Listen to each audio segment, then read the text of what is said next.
एक करके जीवन की महानता तक लेकर जाता है। आज जन्मदिन का ये कार्यक्रम हम मना रहे हैं। जो लोग इस बात से वाकिफ हैं वो जानते हैं, बहुत से लोगों ने कोशिश की कि जन्म दिवस का ये कार्यक्रम रखा जाए, और मेरा हमेशा ये प्रयास होता है कि किसी तरीके से टल जाए, ये कार्यक्रम ना होना पाए। ऐसा कार्यक्रम हो जिसमें हम अपने स्वामी जी की याद करें, महाराज जी की याद करें। मेरा जन्मदिन मनाने का क्या मतलब है? तो बहुत से लोगों ने हमेशा प्रयास किया, राजस्थान की संगत ने प्रयास किया। आपको विश्वास नहीं होगा, बहुत से लोग अलग अलग जगह प्रयास करते रहे हैं कि हम भैया जी का जन्मदिन मनाएं, पर मुझे इसमें कोई विशेष बात नजर नहीं आती। आप मेरा जन्मदिन मनाएं, एक दिन खुश हों, आनंद मनाएं, पर उसका लाभ तभी है जब हम ये समझ रहे हों कि आखिर में गुरु और हमारे बीच में वो कौन सी चीज है जो हमें बहुत विशेष लगी।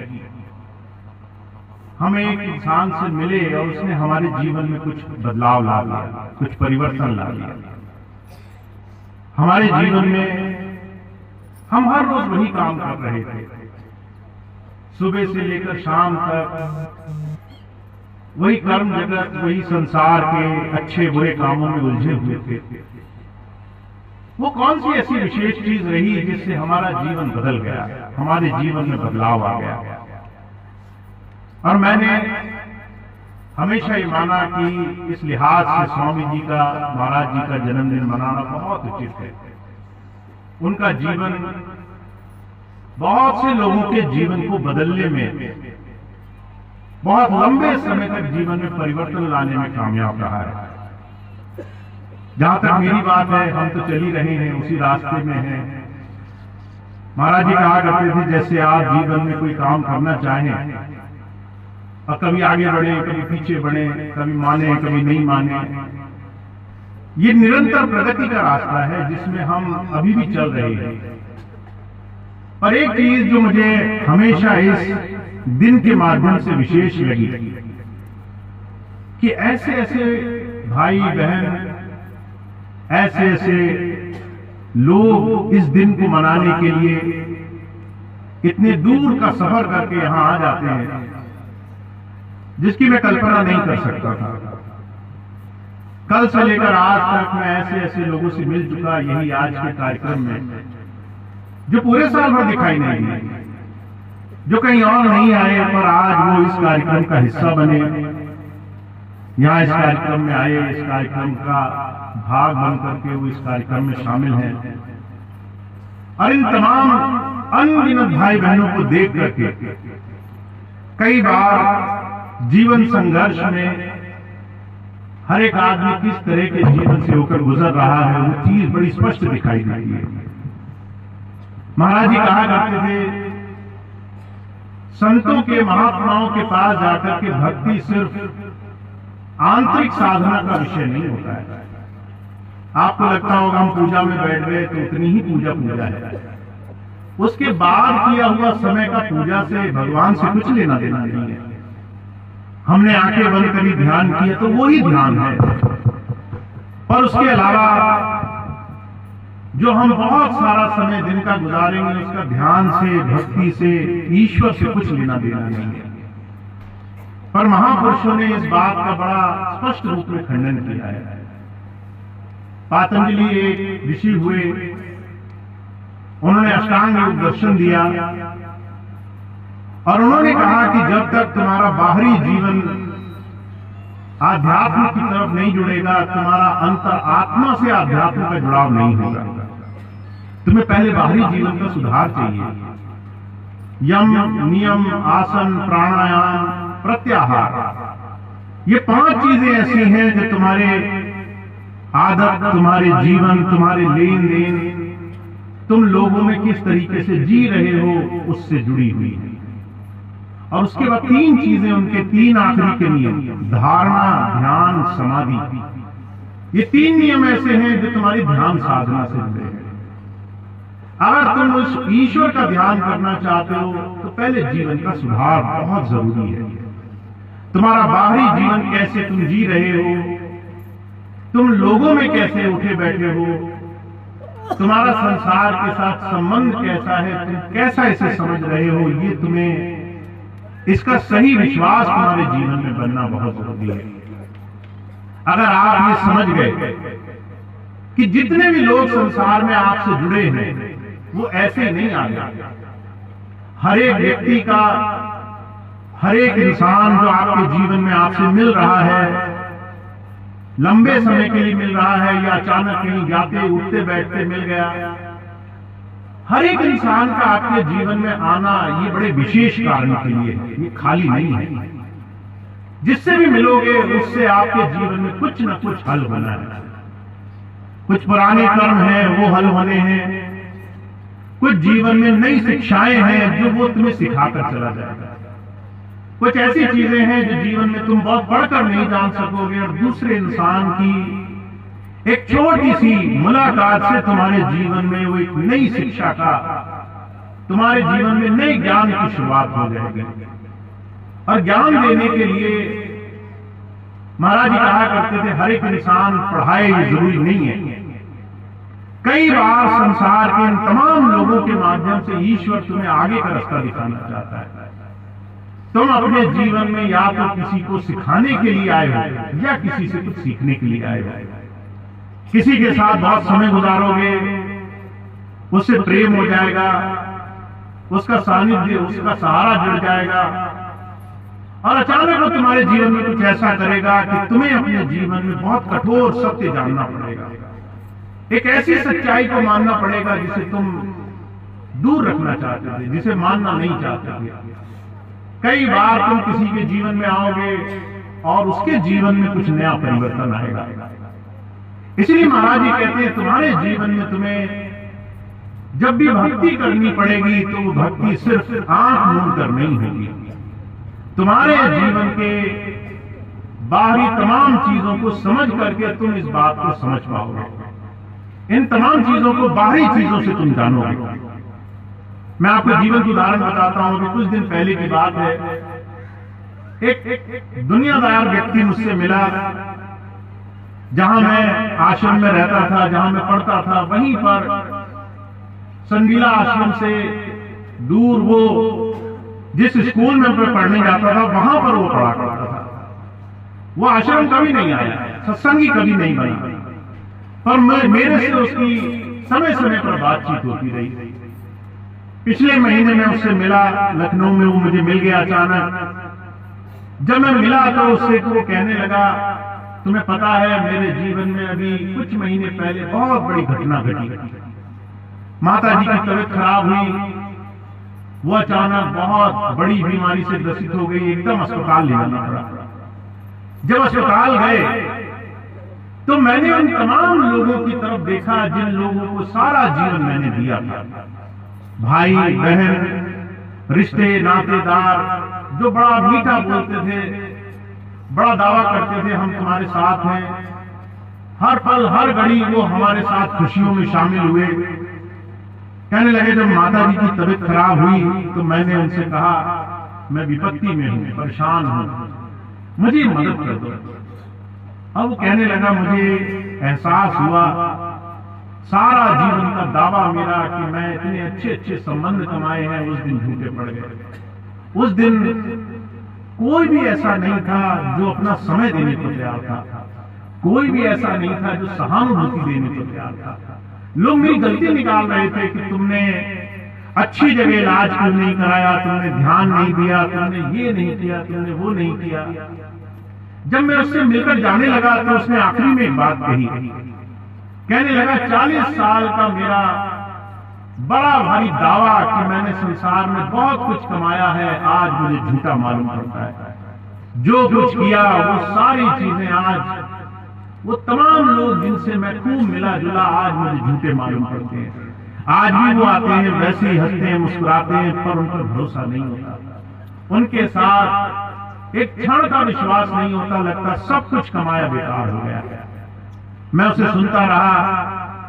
मैंने सोचा ये सारा जीवन चंडीला आश्रम, स्वामी जी के आश्रम के नजदीक रहा, सारा जीवन उपहास करता रहा। ये संतों महात्माओं को न जाने क्या पड़ा है, क्या सिखा रहे हैं। आज जीवन का सत्य इसके सामने दिखाई दे रहा है। आज इसे ये समझ में आ रहा है कोई चीज मेरे लिए हमेशा एक जैसी नहीं रहेगी। जिन चीजों के लिए हम जी रहे हैं वो हमेशा एक जैसी रहने के लिए नहीं बनी है। जिन चीजों का आज तुम्हारा संबंध है वो तुम्हारे जीवन में कुछ सिखाने के लिए है। ये बात तुम्हें गुरु पहले ही दिन से समझा देना चाहते हैं। तुम अपने जीवन में हमेशा इस बात की आंखें खोलकर चलना कि तुम्हारा जीवन हर दिन तुम्हें गुरु की, आध्यात्म की, जीवन के सच्चे स्वरूप की शिक्षा के लिए बनाकर दिया गया है। तुम यहां जीवन में बहुत कुछ सीखो, हर एक चीज से सीखने वाले बनो। चारों तरफ जो भी तुम्हारे साथ हो रहा है वो तुम्हें कुछ नई शिक्षा दे रहा है। वो बहुत बड़े समझदार होते हैं जो इन चीजों को समझ करके जीवन में आगे बढ़ने का साधन रखते हैं। और बहुत से लोग ऐसे भी होते हैं जो इन तमाम चीजों को सुन करके और दुखी हो जाते हैं। जब उन्हें लगता है कि उनके जीवन में कुछ गलत हुआ तो वो इससे और ज्यादा दुखी होने लग जाते हैं। हुजूर कहा करते थे जीवन में एक चीज जो हमें आज सीखनी है वो ये कि तुम्हारा जीवन, ये मनुष्य जीवन तुम्हें कुछ सिखाने के लिए है। और इस जीवन में आप अगर सही चीज समझना चाहते हो तो ये कि आपके जीवन में हर दिन जो कुछ भी घटेगा वो आपके जीवन को अंदर से मजबूत, आध्यात्मिक रूप से आपको मजबूत करने के लिए है। अंदर आपको उस ईश्वर के साथ जोड़ने के लिए है। आपकी प्रार्थनाएं और सबल हो जाए, आपका ध्यान दुनिया से हटे और आपको उस ईश्वर पर विश्वास होने लग जाएगा। आप सबसे हट करके उस ईश्वर की तरफ मुड़ने लग जाओ। आप उससे प्रार्थना करने लग जाओ कि हे प्रभु, अब मेरा कोई और नहीं, अब तुम ही मेरा सहारा बनो, तुम ही मेरे अंदर जीवन में मुझे जोड़ो ताकि मैं तुम्हारे साथ लग सकूं। इसीलिए मैंने अपने जीवन में स्वामी जी के सानिध्य में, महापुरुषों की संगत में एक चीज बहुत साधारण रूप में समझी जो मैं आज आपको बताना चाहता हूं। आपके जीवन में आपको बहुत सारी चीजें एक समय के बाद नजर आएंगी। ऐसा नहीं है कि आप कहीं गलत हो। आप अपने जीवन में तभी कुछ कर पाओगे जब उसकी तैयारी आपके लिए बनने लग जाएगी। अगर आप भजन संगम नहीं कर पा रहे हो तो आपकी तैयारी पूरी नहीं है। अगर आप आज सत्संग में नहीं जा पा रहे हो तो आपके संसार के कर्मों के प्रभाव बड़े तेज हैं। कई माताएं बहनें मेरे पास आती हैं, कहती भैया जी हमने नाम ले लिया, हमारे पति ने नाम नहीं लिया, शराब पीते हैं, बड़े नशे में है, उनका सुधार कब होगा? मैंने कहा तुम उनके सुधार के लिए अपना जीवन अभी खराब मत करो। उनका सुधार उनके समय से ईश्वर ने लिखा है। तुम्हारे अपने जोर लगाने से, तुम्हारे अपने परेशान होने से कुछ भी बदलने वाला नहीं है। कार आई बढ़े न तिल घटे, जो लिखिया था।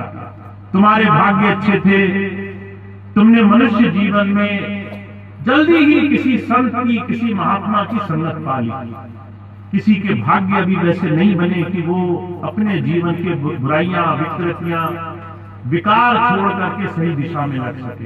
तुम दोनों एक ही घर में रहते हो। एक सत्संगी बन गया, एक संसार के विषय विकारों में, शराब का कबाब में लगा हुआ एक संसार विकृति में फंसा हुआ मनुष्य रह गया। दोनों एक ही घर में रहते हो पर दोनों का भाग्य एक जैसा नहीं है। किसी को महापुरुषों का, किसी को जीवन के सत्य का, किसी को इस जीवन के मोल का एहसास है और किसी को उस जीवन की 1% भी जरा सी भी फिक्र नहीं है। वो संसार में बहा चला जा रहा है विकारों में। तो महाराज जी कहा करते थे तुम्हें और हमको अगर आज इस बात की थोड़ी सी समझ आई है तो इसलिए क्योंकि हमारी ईश्वर ने यहाँ जुड़ने की तैयारी बना दी है। आज हम इस लायक हैं कि हम उस मालिक की याद कर सकें। आज से 20 साल पहले ये समय नहीं था। आज से 30 साल पहले हमें इस बात की समझ नहीं थी कि हम इसके चरणों में जुड़ पाते, पर आज वो समय आया है। और अगर आज इस बात का एहसास है, अगर हमें इस चीज का सही तरीके से जीवन में बोध होने लग गया है तो इसका लाभ उठा लेना चाहिए। इस दिशा में हमें बाहर और अंदर दोनों दिशा से बढ़ना शुरू करना चाहिए। तुलसी साहब एक महात्मा हुए, उन्होंने बड़े सुंदर ढंग से इस बात को कहा है। कहा जब तुम्हें इस चीज का एहसास होने लग जाए तो कुछ चीजों का ध्यान रखना। अगर तुम्हें एहसास हो गया कि जीवन बिना उस ईश्वर की कृपा के नहीं चलेगा, तुम्हें एहसास हो गया जीवन में जो कुछ होगा वो तुम्हारे हाथ में नहीं है, तुम्हें इस चीज का एहसास हो गया कि जो भी मेरे चारों तरफ इर्द गिर्द हैं उन सब का मेरे जीवन में किसी विशेष काम के लिए लेना देना है, कोई मुझे साथ रहकर सिखाएगा, कोई मुझसे दूर जाकर के मुझे कुछ ज्ञान देगा। ये बात जब तुम्हें समझ में आने लगे तो तुलसी साहब कहते हैं ये 5 चीजें तुम्हें संभालनी है। इन 5 चीजों से तुम्हें अपने जीवन को निखारने का प्रयास करना है। इन 5 चीजों का तुम ध्यान रखना। का तुलसी या संसार में 5 रतन है सार, साधु संग सतगुरु शरण दया दीन उपकार। तुम अपने जीवन में अपनी संगत का ध्यान रखो। तुम्हें ये मौका मिल गया कि तुम्हें याद आने लग गई, गुरु की कृपा महसूस होने लग गई। अब ये ध्यान रखो तुम अपना हर दिन कैसे गुजारते हो, किन लोगों के साथ गुजारते हो। अगर तुम्हारा हर दिन तुम कहो मैंने 10 मिनट ध्यान कर लिया जी, बाकी टाइम में कुछ भी करूं, किसी के साथ उठे बैठूं, क्या फर्क पड़ेगा? बहुत फर्क पड़ेगा। जिन लोगों के साथ उठो बैठोगे वो लोग ये तय करेंगे तुम्हारा जीवन किस दिशा में जाएगा। महाराज जी कहा करते थे अगर तुम्हारे 10 दोस्त हैं और 10 शराबी हैं तो तुम चाहे उनके बीच में बैठते हो, समाज में लोग यही कहेंगे ये भी शराब पीता होगा, चाहे तुम सारा जीवन हाथ न लगाओ, पर तुम्हें लोग शराबी के ही नाम से जानेंगे। अगर तुम्हारे 10 दोस्त वो चोरी करते हैं, बदमाशी करते हैं, लोगों को मारते पीटते हैं, तुम उनके साथ बैठते हो, तुमने जीवन भर किसी का बुरा नहीं किया। महाराज जी कहा करते थे फिर भी तुम बदमाश ही कहलाओगे, तुम जो है तरह तरह के गलत काम को करने वाले के ही नाम से जाने जाओगे। तुम जिन लोगों की संगत करते हो वो तुम्हारे जीवन में तय करेंगी तुम आगे जाओगे या पीछे हटोगे। तो महाराज जी कहते हैं पहली चीज का ध्यान रखना, तुम अपने जीवन में हर रोज किन लोगों के साथ उठो बैठो। कभी पिछले दिनों मैंने ये बात कही तो एक बहन आई मेरे पास, कहने लगे भैया जी अगर घर में ही ऐसे लोग हों फिर क्या करें। अगर घर में ही ऐसे लोग हों जो 24 घंटे तुम्हारे जीवन में तरह तरह की परेशानियां खड़ी कर रहे हो, हर वक्त लड़ाई झगड़ा कलह क्लेश तरह तरह की बुराइयां कर रहे हो, तब क्या करें। मैंने कहा कोशिश करो अपना समय बचाओ, उनसे उनके साथ कम उठो बैठो। उनके साथ अगर 2 घंटे लगाते थे 1 घंटा लगाओ, 1 घंटा लगाते थे आधा घंटा लगाओ। उनके साथ समय कम करो अपना, और कोशिश करो तुम्हें ऐसे लोगों का साथ मिल जाए जो जीवन का मोल जानते हो, जिनके जीवन में उस प्रभु का प्रेम, किसी की सेवा, किसी के जीवन में अच्छा करने की भावना बनती हो। ऐसे लोगों की संगत तुम्हारे जीवन में ईश्वर से जुड़ने का रास्ता आसान कर देगी, प्रभु प्रेम आसान कर देगी। तो तुम्हारे जीवन में पहली चीज तुम्हारा सबसे बड़ा काम बनाएगी वो किन लोगों के साथ तुम उठो बैठोगे। अगर आप गृहस्थ में हो, अगर आप बहनें हो, अगर आप भाई हो, तो आपको अपने ही चारों तरफ देखना होगा किन लोगों से आपको आगे बढ़ने में मदद मिलेगी। वो लोग आपकी दिनचर्या का हिस्सा होने चाहिए। दूसरी चीज कहते हैं सतगुरु शरण। तुम्हें गुरुजी मिल गए, बहुत अच्छी बात है, तुम गुरुजी के पास कभी कभार चले जाते हो, बहुत अच्छी बात है, पर तुलसी साहब कहते हैं यहाँ शरण लेने का सवाल है। तुम गुरुजी से मिले और मिलकर चले आए, इसको शरण नहीं कहा गया। शरण कहा जाता है तुम कब अपने जीवन में अपने मन को निकाल करके गुरु जी के चरणों में सौंपने का काम करोगे। अभी भाई एक शब्द पढ़ रहे थे चांदपुर से चौहान साहब कि जो है मैं कहता हूं सब कुछ मैंने अर्पण कर दिया फिर भी मेरा मेरा ही रहा, फिर भी सब कुछ मेरा ही रहा, मैंने अपना कुछ दिया नहीं तुम्हें, फिर भी मैं अपनी चीजों के लिए उतना ही परेशान होता हूं जितना मैं तुमसे मिलने से पहले परेशान हुआ करता था। अगर हमें पता है कि हमारे जीवन में हम अपने आप इस संसार की एक छोटी सी चीज भी बदल नहीं सकते, तो जो कहा करते थे उन तमाम चीजों की चिंताएं भी हमारे जीवन के लिए निरर्थक है। हम जब तक शरण का बोध नहीं समझते हैं तब तक हम अपने जीवन में गुरु के पास आकर के भी खाली चले जाते हैं। इसलिए मैं हमेशा सभी भाई बहनों से कहता हूं आपको हमेशा इस बात का ध्यान रखना होगा आप किस तरीके से गुरु से प्रेम करते हो, किस तरीके से गुरु से आप अपना जीवन जोड़कर रखते हो। अभी पिछले दिनों मुझे एक बहन मिली, लखनऊ की बात है, वो मेरे पास आई, कहने लगी भैया जी नाम लिए तो बहुत समय हो गया, पर जो है भजन करने में, ध्यान करने में बड़ी परेशानी लगती है, ध्यान में मन नहीं लगता। तो मैंने कहा अगर ध्यान में मन नहीं लगता तो फिर हमने ये कैसे बोला कि हम ध्यान करते हैं? मन लगाने का ही नाम तो ध्यान था। मन लगा नहीं इसका मतलब ध्यान में नहीं किया। मन लगाने का ही नाम ध्यान था, और मन लगाने के लिए तुम्हें अपने इस मन की तरह तरह की संसार की अहमता को गुरु के चरणों में छोड़ना पड़ेगा। तुम्हें ये मानना पड़ेगा कि तुम्हारे करने से कुछ भी नहीं हो रहा है, तुम्हारी ताकत से कुछ भी नहीं मिल रहा है। तुम चाहे लाख कोशिश करो, जीवन उसी दिशा में जा रहा है जिधर ईश्वर ले जाना चाहता हो। और अगर आपको यकीन ना हो तो आप अपने पिछले जीवन को उठाकर देखना। महाराज जी कहा करते थे तुम्हारे जीवन के बड़े से बड़े चमत्कार जब तुम देखोगे, तुम्हें एहसास होगा वो तुम्हारी शक्ति से नहीं हुए। बड़े से बड़े काम जो तुम्हारे जीवन में हुए, उसमें तुम्हारी सारी प्लानिंग, सारा सोच विचार एक किनारे पड़ा रह गया। उसका जरा सा भी, छोटा सा भी कागज काम नहीं आया, जरा सी भी प्लानिंग तुम्हारी काम नहीं आई। जो जो चमत्कार हुए वो तुम्हें अचानक ईश्वर की कृपा से किसी खास मौके पर मिल गए, और आज तुम उनका लाभ उठाते हो, आज तुम उनकी खुशी मनाते हो। जो कुछ भी तुम्हें मिल रहा है वो ईश्वर की नियति से मिल रहा है।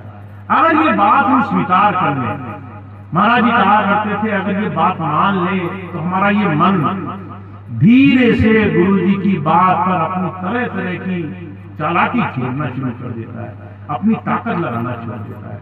तुलसी साहब कहते हैं तुम्हें खुद के लिए देखना पड़ेगा कि तुम कैसे अपने आप को गुरु की शरण में लगाने के लिए जीवन जीते हो। अभी कुछ दिन पहले की घटना सुनाऊं मैं आपको। एक भाई आए, कहने लगे भैया जी मेरी बेटी वो सरकारी नौकरी के लिए खूब प्रयास कर रही है, सरकारी नौकरी लग जाए तो उसका जीवन अच्छा हो जाए। तो मैंने कहा मुझसे क्या चाहते हो? कहने लगे आप दया कर दें इसकी नौकरी लग जाए। फिर इसके बाद एक लाइन बोली उन्होंने, कहने लगे अगर इसकी नौकरी लग गई तो मैं आपको इसकी पहली महीने की तनख्वाह वो सेवा में दूंगा। तो मुझे बड़ा आनंद आया। मैंने कहा देखिए हम अगर ये बात समझ गए कि गुरु से हम किस तरीके से मांग रहे हैं तो जीवन कितना आसान हो सकता है। पर अगर हमें ये एहसास हो जाए कि हम उसको लालच दे रहे हैं, हम तरह तरह से उसको दुनिया की चीजों से परख रहे हैं, तो फिर हमारे तरह तरह के प्रयास कई बार खाली हो जाते हैं। मैंने उससे कहा तुम मेरे पास ये आशीर्वाद लेने आई कि मैं इसकी नौकरी लगवा दूं, मेरे आशीर्वाद से इसकी नौकरी लगेगी? कहने लगे हाँ जी आपके आशीर्वाद से लगेगी। मैंने कहा अगर मेरे आशीर्वाद से नौकरी लगेगी तो इसकी सारे जीवन की तनख्वाह भी मेरे आशीर्वाद से मिलेगी? कहने लगे हाँ आप ही के आशीर्वाद से मिलेगी। तो मैंने कहा फिर उसके एक महीने से मेरा क्या गुजारा होगा जब मैं ही देने वाला हूं, और उसके एक महीने से तुम मुझे दे करके क्या तुम बड़ाई करोगे? तो उसे एहसास हुआ कई बार हम अपने जीवन में जिसे हम शरण मानते हैं, सेवा मानते हैं, वो हमारे मन का एक बहुत बड़ा छल होता है। हम सोचते हैं कि हम दे रहे हैं पर हम उसी के दिए हुए में से उसे देकर उपकार मानना चाहते हैं। तो महाराज जी कहा करते थे शरण हासिल करने के लिए तुम्हें पहले मानना पड़ेगा तुमने अपने जीवन में जो पाया वो ईश्वर की कृपा से पाया। तुमने अपना जोर जब जब लगाया तब तब तरह तरह की परेशानियों का सामना करना पड़ा। कई बार वो चीजें हल नहीं हुई, कई बार तुमने लाख कोशिश करी, तरह तरह की चिंताएं करी, वो चिंताएं भी तुम्हारा जीवन नहीं पलट पाई। अभी कुछ दिन पहले मुझे बहन जी मिली, कहने लगे भैया जी मैं बहुत परेशान हूँ, बच्चों की शादी नहीं हो रही। अब 19 साल थी उनकी बेटी की उम्र, वो तभी से परेशान होने लगे।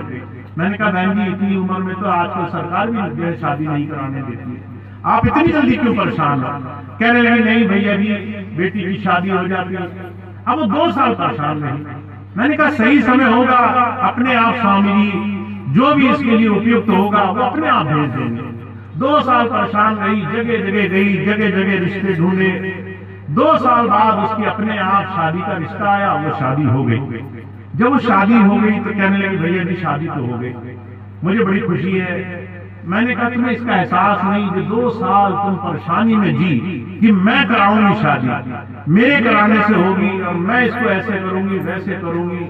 वो तमाम चीजों का तुमने अपने ऊपर कितना बोझ उठाकर रखा, तुम्हारी परेशानी कम नहीं हुई। तुमने अपनी परेशानी, अपनी चिंताएं अपने दुख, अपने तरह तरह के बोझ को अपने सर पर उठाकर चलना स्वीकार कर लिया। गुरु तुम्हें इससे मुक्त कराना चाहता है। जब तुम आप अपने गुरु जी के चरणों में पहुंच गए, तुम्हें शरण का बोध आ जाना चाहिए। जिसके ऊपर गुरु का हाथ है, वो सारी चीजों को सही समय पर जो उपयुक्त होगा वो तुम्हारे जीवन में करेगा। गुरबाणी ने इस बात को बड़े सुंदर ढंग से कहा है, अगर तुम समझ गए गुरु क्या है, अगर तुम ईश्वर क्या है ये बात समझ गए तो जीवन कुछ अलग तरीके से जियोगे। कहा गुरु मेरा परमेश्वर सुखदाई, पार ब्रह्म का नाम दृढ़ावे, अंतः होए सहाय। गुरु क्या है समझ लो। गुरुवाणी कहती है, गुरु अर्जुन देव जी महाराज कहते पहली चीज, गुरु मेरा परमेश्वर सुखदाई। मैं अपने गुरु को गुरु परमेश्वर के रूप में देखता हूं। गुरु अर्जुन देव जी महाराज के वचन है। अब उनके पिता ही उनके गुरु थे और वो अपने गुरु को कहते हैं परमेश्वर के रूप में मैं देखता हूं। अब जिसे आपने परमेश्वर मान लिया, जिसको आप सारे संसार के सुख का देने वाला मान चुके हो, जिसको आप सब कुछ देने वाला मान चुके हो, कहने लगे फिर उसके आगे तुम चिंता करो, उसके आगे तुम घबराओ, उसके आगे तुम डरो, उसके आगे तुम परेशानी मानो। ये संसार में गुरु और शिष्य के प्रेम की कोई नियति नहीं है। तो पहली चीज आज आपको और हमें जो समझनी है, अगर आपके अंदर डर है, भय है, तरह तरह की चिंताएं हैं, तरह तरह की बातें आपको परेशान करती हैं, तो अभी आपने अपने गुरु जी का भरोसा पूरा अपने मन में बसाना नहीं शुरू किया। धीरे से इस डर को मन से, इस भय को मन से निकालना शुरू करो। आपको इस बात का भरोसा होना चाहिए कि जीवन में जो होगा वो गुरु की मौज से होगा, ईश्वर की कृपा से होगा। आपके जीवन में जो अच्छा होगा वो सारी चीजें पहले से निहित है। जब आप ऐसा मान लेते हो जीवन में, तो महाराज जी कहते हैं तुम्हारे जीवन में फिर तीन ही चीजें बाकी रह जाती हैं। तुम्हारा आचरण, दया, दीन, उपकार। तुम अपने जीवन में कैसे जियोगे?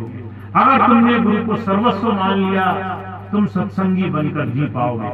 अगर तुमने गुरु को अपना सब कुछ नहीं माना, ईश्वर को अपने अंग संग नहीं माना, तो ना तो दया भावना रहेगी मन में, ना जो है दीनता रहेगी मन में, और ना किसी का भला करने की सोचोगे, ना किसी को देते हुए तुम्हारे दिल में खुशी होगी। दूसरे को अपने से आगे बढ़ता देखोगे और मन जलने लग जाएगा। मन में ईर्ष्या, घृणा, द्वेष, तरह तरह की बुराई भर जाएगी कि ये मुझसे आगे कैसे निकल गया।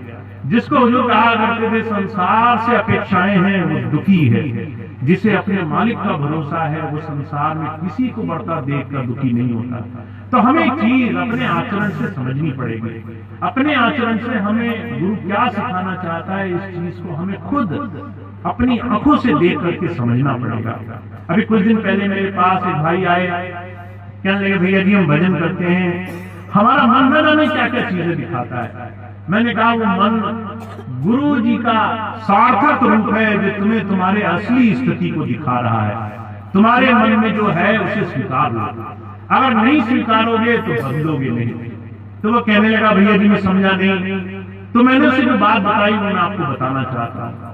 अगर हमारा मन निर्मल होता तो हमें गुरु से, ईश्वर से जुड़ने में देर नहीं लगी होती। कबीर साहब ने कहा कबीरा मन निर्मल भया, जैसे गंगा नीर, पीछे पीछे हरि फिरे कहत कबीर। मन निर्मल ही होने का सवाल है। मन साफ हो जाए, मन निर्मल हो जाए, मन के अंदर छल कपट निकल जाए, तो कहते हैं ईश्वर तुम्हारा सच्चा सेवक होकर के तुम्हारे पीछे पीछे घूमता है। तुम्हें भगवान की भक्ति नहीं करनी पड़ती, ईश्वर तुम्हारे अनुसंग रहता है कि तुम्हारे काम तुम्हारी इच्छा से पहले कर दो। पर ये होगा जब तुम मन की सफाई के काम पे अभी से पूरी मेहनत से लग जाओगे। अब उसको करने के लिए गुरु रोज रोज तुम्हें संकेत देता है। जब तुम आंखें बंद करके बैठते हो, जब ध्यान करने बैठते तो मन से जो जो निकले वो तुम्हारे मन का स्वरूप है, वो तुम्हारे मन की यथा स्थिति, आज की स्थिति। तुम्हारा मन आज कहाँ बैठा है। महाराज जी कहा करते थे जैसे तुम अपने बच्चों को अगर दो बदमाश बच्चों की संगत करते देखो, तुम अपने बच्चे को बिगड़ता हुआ देखो तो तुम्हारे मन में डर बैठ जाता है। तुम कहते हो इनकी संगत से मेरा बच्चा बिगड़ जाएगा। ऐसे ही गुरुजी तुम्हारे मन की स्थिति तुम्हें दिखा करके तुम्हारी संगत का एहसास दिला रहे हैं। जैसे ही तुम आंखें बंद करोगे तुम्हारा मन दिखाएगा तुम कहाँ बैठते हो, किन लोगों में बैठते हो। का कामी का गुरु कामनी, लोभी का गुरुदाम, कबीरा का गुरु संत है नित्य जपावे नाम। अगर आंखें बंद करके बैठे और काम भोग विषय वृत्तियां आने लगे तो समझ लो किन लोगों के साथ बैठते हो। कहते अगर डर भय संकोच तरह तरह की घबराहट मन में भरने लगे तो समझ लो किन लोगों के साथ तुम्हारी ज्यादा संगत होगी। अगर तुम आंखें बंद करके बैठते हो चिंताएं सवार हो जाती हैं, कल क्या होगा, परसों क्या होगा, बच्चों का क्या होगा, मेरा क्या होगा, मेरे व्यापार का कारोबार का क्या होगा, तो समझ लो किन लोगों की संगत करते होगे। महाराज जी कहा करते थे मन वो दर्पण है, वो आईना है जो तुम्हें गुरु भक्ति की सच्ची शक्ल दिखा रहा है। तुमने गुरु जी से नाम लिया, आंखें बंद की, ध्यान करने बैठे, मन कह रहा है ये विकार है, इनको दूर कर ले जाओ। अगर चिंताएं हैं तो चिंताओं का साधन बदलो। डर है तो जिन लोगों में बैठते हो वो तुम्हें डराने का काम कर रहे हैं, उनसे बचना शुरू करो। अगर मन में घबराहट है भविष्य की, भूतकाल की, लोगों की, कई बार तो मैंने ऐसे लोग देखे जो इस बात में अपने घंटों घंटों बर्बाद कर देते हैं कि दूसरे मेरे बारे में क्या सोचते हैं, लोग मेरे बारे में क्या राय रखते हैं, लोग मुझे क्या बोलेंगे। महाराज जी कहा करते थे जब तुम्हारा ये समय गुजरेगा ना तो तुम्हें किसी की भी किसी राय की, किसी चिंता की कोई परवाह नहीं रहेगी। जैसे ही तुम्हारा समय नजदीक आएगा ये सारी बातों की राय, लोगों की तरह तरह की सोच का कोई महत्व नहीं रह जाएगा तुम्हारे जीवन में।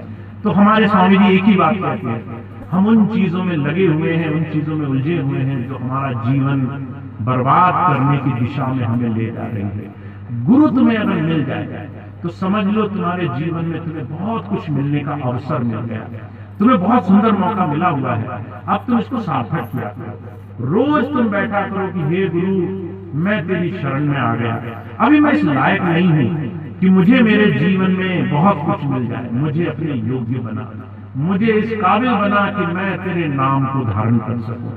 मैं हर रोज अच्छे काम करूं, हर रोज सेवा के काम में लगूं, हर रोज मैं अपने जीवन को और अच्छा बनाने की कोशिश करूं। ऐसा मुझे अपने योग्य बना, ऐसा मुझे अपने लायक बना, और तब आप अपने जीवन में सही मायनों में जीवन का पूरा पूरा लाभ उठा पाओगे।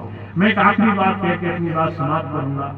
आज आप बड़ा सुंदर इस कार्यक्रम का हिस्सा बने हैं, और जब आप ऐसे जीवन का हिस्सा बने तो आपके जीवन का मोल तभी है जब आप अपने जीवन को कुछ अलग नजर से देखने लग जाए। अभी कुछ दिन पहले की बात है, एक बहन आई मेरे पास सत्संग में, कहने लगी भैया जी 5 साल हो गए मेरे कोई संतान नहीं है। लोग बड़ा ताना मारते हैं आप दया करो संतान हो जाए। तो मैंने कहा कि क्यों चाहिए संतान, जब ईश्वर कृपा करेगा तो अपने आप हो जाएगी, उससे पहले तो तुम नहीं कर पाओगे।